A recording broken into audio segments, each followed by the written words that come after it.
আসসালামু আলাইকুম। দীর্ঘ অনেক বছর পরে দেশের মাটিতে পা রাখেন দেশের প্রিয় নেতা তারেক রহমান। সবাই দেখতে পাচ্ছেন আর ভিডিওটা দেখতে থাকুন এবং শেয়ার করে অন্যজনকে দেখার সুযোগ করে দিন। সব পোস্ট কিন্তু গার্ড দিচ্ছে, অনেক মানুষ, হাজারো মানুষ ওনাকে দেখার জন্য ভিড় জমাচ্ছে। আরে নামাজ সামনে থেকে ছবি তুলে পিছন থেকে তুলে সামনে যান, সবাই পিছন না আপনার আপনার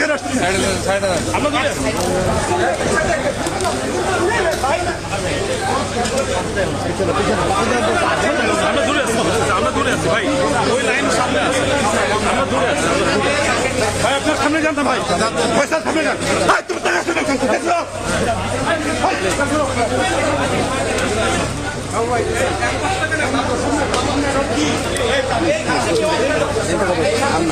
কয়বার মানা করছে ফয়সাল, আমি কয়বার মানা করছি এখান থেকে আগাচ্ছি না, এখান থেকে